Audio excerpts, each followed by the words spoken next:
அனைவருக்கும் அன்பான வணக்கம். இந்த வீடியோவில் நாம் இந்த 2024ஆம் ஆண்டின் குரு வக்ர பயிற்சி பலன்களை பார்க்கலாம். நிகழும் ஸ்ரீ மங்களகரமான குரோதி வருடம் தக்ஷாயன காலம் புரட்டாசி மாதம் 29ஆம் தேதி செவ்வாய்க்கிழமை, அதாவது 15/10/2024 அன்று திரியோதசி திதி, பூரட்டாதி நட்சத்திரம் கூடிய நல்ல நாளில் குரு பகவான் ரிஷபராசியிலேயே வக்ரகதி அடைகின்றார்.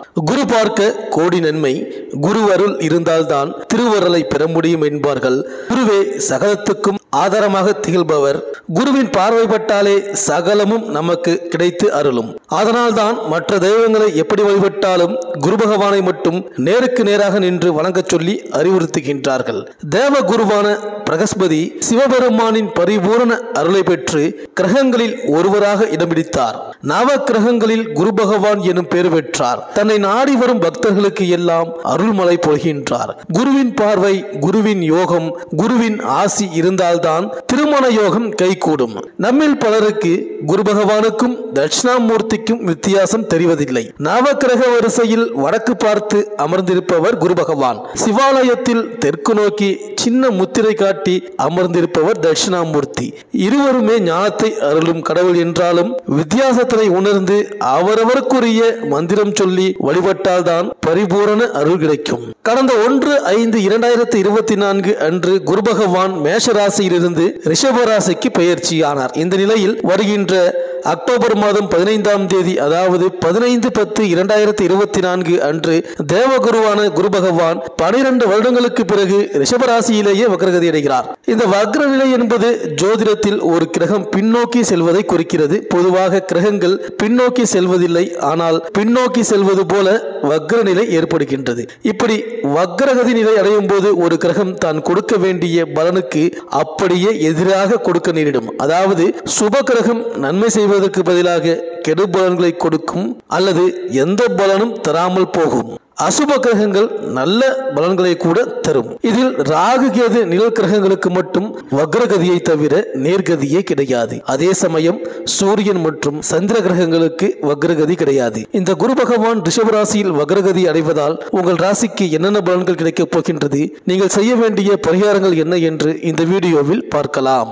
குரு பகவானை ராசிநாதனாக கொண்ட மீன ராசி அன்பர்களே, இந்த 2024ஆம் ஆண்டின் அக்டோபர் 15ஆம் தேதி முதல் குரு பகவான் உங்கள் ராசிக்கு 3ஆம் இடமான தைரிய வீரியஸ்தானத்தில் வக்ரம் பெற்று சஞ்சரிக்க போகின்றார். மேலும் உங்கள் ராசிக்கு விரையாதிபதியான சனி பகவான் விரயஸ்தானத்தில் ஏற்கனவே வக்ரம் பெற்று சஞ்சரிக்கின்றார். மேலும் உங்கள் ராசியிலேயே ராகு இருக்கின்றார். 7ஆம் இடமான கலத்திரஸ்தானத்தில் கேது இருக்கின்றார். சாந்தமும் அமைதியும் அன்பும் பண்பும் பரிவும் பாசமும் செயல் உறுதியும் திடபுத்தியும் மனதிடமும் கொண்டு சிறந்து விளங்கி வரும் உங்களுக்கு இந்த காலகட்டங்கள் சற்று கூடுதலான சுமைகளையும் நெருக்கடிகளையும் மன நிம்மதி குறைகளையும் நிதி நெருக்கடிகளையும் அலைச்சல் அலைக்கழிப்பு வீண் வம்புகள் மற்றவர்களால் மன வருத்தங்களும் உண்டாகும். உங்கள் ராசிநாதன் வக்ரமடைகின்றார். இதுவரையில் தனஸ்தானம் குடும்பஸ்தானத்தில் நீடித்த பற்றாக்குறைகள் குறையும். ஜென்மத்தில் பாபகோல் நிற்பதால், அதாவது ராகு இருப்பதால் மனதில் இனம் புரியாத குழப்பம், தேவையற்ற விஷயங்களில் மனதை போட்டு வருத்திக் கொள்வதை நிறுத்திக் கொள்வதால் உங்களின் அன்றாட செயல்களை பாதிக்காது. ராசிநாதன் தேவகுரு எனப்படும் சுபர் என்பதால் உங்களின் செயல்பாடுகள் அமைதியாக, அடக்கமாக, தெளிவாக, அறிவுபூர்வமாக அமையும். லாப நஷ்டங்களை பற்றி கவலை கொள்ளாமல் செய்யப்பட வேண்டிய செயல்களை செவ்வனே உறுதிப்பட செய்து முடித்து விடுவீர்கள். சற்று காலதாமதம் எடுத்துக் கொள்வீர்கள். அன்று செய்ய வேண்டியவற்றை அன்றே செய்து முடித்தால் நன்றே ஏற்படும். அலட்சியம், சோம்பல், பிறகு பார்த்துக் கொள்வோம் என்று கவனக்குறைவாக இருந்துவிட்டால் சுமைகளும் மன அமைதி குன்றுதலும் உருவாகும். அதன் பொருட்டு சலிப்பு, வெறுப்புணர்ச்சி, பயப்படுதல் என்பன உருவாகி உடல் உபாதைகளுக்கு ஆளாக நேரிடும். தனவரவு, பொருளாதாரம் ஏதேனும் ஒரு வழியில் தாராளமயமாகும். இருந்தாலும் காசு போன இடம் தெரியாமல் போகும். குடும்பத்தில் அடுத்தவர்களுடன் பேசும் பொழுதும் பழகும் பொழுதும் எச்சரிக்கையுடனும் வார்த்தைகளில் பணிவுகளையும் கொண்டு நடந்து கொள்வது சால சிறந்தது. சுகஸ்தானம், மாத்திருஸ்தானம், கல்வி, வித்தை, வியாபாரம் அளிக்கக்கூடிய புதன் கலத்திரஸ்தானத்திற்கு சப்தம ராசிக்கும் உரியவர் என்பதால் மனைவி சொல்லே மந்திரமாக எடுத்துக்கொண்டு அவர்கள் மூலமே நிர்வாக திறனை செய்து வருவீர்கள். தொழிலில் போட்டிகள் உருவாகினாலும் உங்களது திறமை, அனுபவம், அடக்கம் அவைகளை ஜெயம் கொள்ளும். வியாபார நுணுக்கங்களுடன் பிறர் அறியாவண்ணம் மிக துல்லியமாக கணக்கீடு செய்து முன்னேற்ற முன்னேற்றம் கொள்வீர்கள். தாயாரின் உடல் ஆரோக்கியத்தில் கவனம் காட்டுவது நலம். தாய்வழி உறவுகளிடம் தர்க்கங்களை தவிர்த்தல் மேலும் நன்மை. சந்ததி புகழ், பிரபலம், பிரபுத்துவம், வல்லமை, கீர்த்தி, பூர்வ புண்ணியத்தின் பலன் இவையாவும் உங்கள் விருப்பப்படியே நடந்து கொண்டு வருகின்றது. அவ்வாறு நடைபெறும் தருணமான இந்த தருணத்தில் சில தடை தாமதம், பிள்ளைகளின் செயல்பாடுகள், கருத்து வேறுபாடு, மன உளைச்சல் அடிக்கடி தோன்றி சலிப்பு, வெறுப்புகளை அளிக்கும். கணவன் மனைவிடையே விட்டு கொடுத்து சென்று குடும்ப கௌரவத்தை நல்லிணக்க உறவுகளால் மேம்படச் செய்து கொள்வதில் சிறந்தவர்கள் நீங்களே. ஆன்மீகத்தில் ஈடுபட பயணங்கள் செய்வீர்கள். உத்தியோகத்தில் என்றுமே ஏறுமுகம் எனப்படும் மதிப்பு மிக்கதாய் அமையும். சில சந்தர்ப்பங்களில் வெறுப்பு, சலிப்பு தோன்றி பற்றற்ற நிலைக்கு ஆளாகக்கூடும் விதம் சந்தர்ப்பங்களும் வரலாம். கவனமாக இருக்க வேண்டும். மேலும் குரு பகவானின் அனைத்து பார்வைகளால் பொருளாதார வளம் அதிகரிக்கும். தேவையான பொருட்களை வாங்கி குவிக்கலாம். எடுத்த காரியத்தை நல்லபடியாக முடிப்பீர்கள். அதில் வெற்றியும் காண்பீர்கள். மதிப்பு, மரியாதை, கௌரவம் மேம்படும். ஆனாலும் வீண் விவாதங்களில் ஈடுபட வேண்டாம். முக்கிய பொறுப்புகளை குடும்பத்தில் உள்ள பெரியோர்கள் வசம் ஒப்படையுங்கள். அது சிறப்பாக முடியும். குடும்பத்தில் ஒருவருக்கு ஒருவர் விட்டு கொடுத்து போகவும், புதிய வீடு, மனை வாங்க அதிக முயற்சி மேற்கொள்ள வேண்டியது இருக்கும். குரு பார்வையால் மனமகிழ்ச்சி அதிகரிக்கும். தேவைகள் பூர்த்தியாகும். சுப நிகழ்ச்சிகளில் கலந்து கொள்வீர்கள். வேலையில் கவனமாக இருக்க வேண்டும். வழக்கமான பதவி உயர்வு, சம்பள உயர்வு போன்றவற்றிற்கு தடையில்லை. நெருப்பு தொடர்பான வேலையில் இருப்பவர்கள் சற்று கவனமாக இருக்க வேண்டும். குரு பார்வையால் மேல் அதிகாரிகளின் அனுசரணை கிடைக்கும். சிலருக்கு இடமாற்றம் வரலாம். வேலையின்றி இருப்பவர்கள் வேலை கிடைக்க பெறுவீர்கள். எழுத்தாளர்கள், பத்திரிகையாளர்கள், ஆசிரியர் பணியில் இருப்பவர்களுக்கு இந்த காலம் உன்னதமாக இருக்கும். வியாபாரம் வளர்முகமாக இருக்கும். பணப்புழக்கம் மிக அதிகமாக இருக்கும். உங்களிடம் வேலை பார்ப்பவர்கள் நன்றி கடனுடன் இருப்பார்கள். வாடிக்கையாளர் மத்தியில் நல்ல பெயர் கிடைக்கும். தங்கம், வெள்ளி, வைர நகைகள் வியாபாரம் செய்பவர்கள் அதிக லாபத்தை பெறுவீர்கள். உங்கள் வளர்ச்சிக்கு ஒரு பெண் பின்னணியாக இருப்பார். கலைஞர்கள் சிறப்படைவீர்கள். புதிய ஒப்பந்தங்கள் கிடைக்கும். அரசியல்வாதிகள், சமூக நலவாதிகள் சிறப்பு பெறுவீர்கள். முக்கிய பொறுப்பு கிடைக்க வாய்ப்பு உள்ளது. மாணவர்களுக்கு குரு பார்வையால் நல்ல மதிப்பெண் கிடைக்கும். மேல் படிப்பில் விரும்பிய பாடம் கிடைக்கும். விவசாயிகள் அதிக முதலீடு போடும் விவசாய பயிரை தவிர்க்க வேண்டும். அதிகமாக உழைக்க வேண்டியது இருக்கும். ஆனால் அதற்கு ஏற்ப வருமானம் கிடைக்காமல் போகாது. புதிய சொத்து வாங்கும் எண்ணம் தள்ளி போகும். பெண்களுக்கு அக்கம் பக்கத்தினர்களின் தொல்லை ஏற்படும். சிலரது வீட்டில் பொருள்கள் களவு போக வாய்ப்பு உண்டு.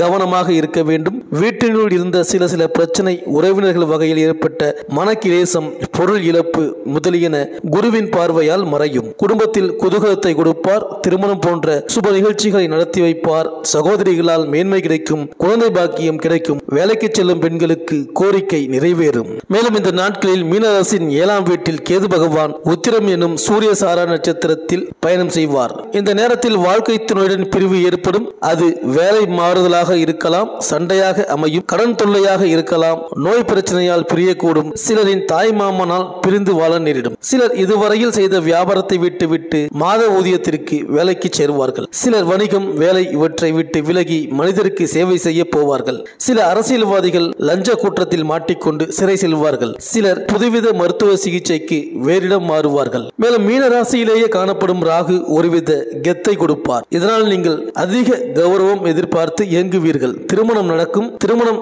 அதிர்ஷ்டத்தை கொண்டு வரும். ராசியில் உள்ள ராகுவும் 7இல் உள்ள கேதுவும் உங்களுக்கு ஒரு கற்பனையான உயர்வு நிலையை கொடுப்பார்கள். நீங்களும் அதை நம்பி வியாபாரம், கௌரவம், காதல், அரசியல் என புகுந்து கலக்குவீர்கள். உங்களை சுற்றியுள்ளவர்கள் இவனுக்கு வந்த வாழ்வை பாரு என நொந்து கொள்வார்கள். இந்த காலகட்டத்தில் ராகு கேதுவால் கௌரவம் செழிக்கும். அது வெளிநாட்டு தொழிலாக இருக்கலாம் அல்லது திருமணமான வாழ்க்கை துணையால் கிடைக்கலாம். பதவி உயர்வு, வெளிநாட்டு பயணம் என ஏதோ ஒன்று உங்களை மிக நல்ல நிலையில் கொண்டு சேர்க்கும். அதீத யோகம், நிறைய காதல், இது போன்ற காரியங்களில் ராகு உங்களை நேர்முறையாக சிந்திக்க விட மாட்டார். எப்பொழுதும் எதிர்மறை சிந்தனைகளை கொடுத்து எதையும் ஒரு கை பார்க்கலாம் எனும் நிலைக்கு கொண்டு விடுவார். இந்த அசட்டு தைரியம் சில சமயம் நல்லதும் நடக்கும், சில சமயம் கெட்டது நடக்கும். இதற்கெல்லாம் ராகு அஞ்ச மாட்டார். இந்த மீனராசி அன்பர்கள் சனி பகவானுக்கு எல்சோர் படைத்து வணங்குங்கள். கேதுவுக்கும் அர்ச்சனை செய்யுங்கள். துர்க்கை வழிபாடு நடத்துங்கள். ஏழைகளுக்கு தானம் செய்யுங்கள். தட்சிணாமூர்த்தியை வணங்கி வாருங்கள். ஏழைகள் படிக்க உதவி செய்யுங்கள். குரு பகவானுக்கு மஞ்சள் நிற பூக்களால் அர்ச்சனை செய்யுங்கள். இந்த மீனராசி அன்பர்களுக்கு இந்த குருவின் வக்ர பயிற்சி அனைத்தும் நன்மையே நடக்கும். இந்த வீடியோ உங்களுக்கு பிடிச்சிருந்தா லைக் பண்ணுங்க, உங்க ஃப்ரெண்ட்ஸ்களுக்கு ஷேர் பண்ணுங்க. நம்ம சேனலை தொடர்ந்து பார்க்க மறக்காம சப்ஸ்கிரைப் பண்ணுங்க. பக்கத்தில் இருக்கிற பெல் ஐக்கானை கிளிக் பண்ணிக்கிங்க. மீண்டும் அடுத்த வீடியோவில் சந்திப்போம். நன்றி, வணக்கம்.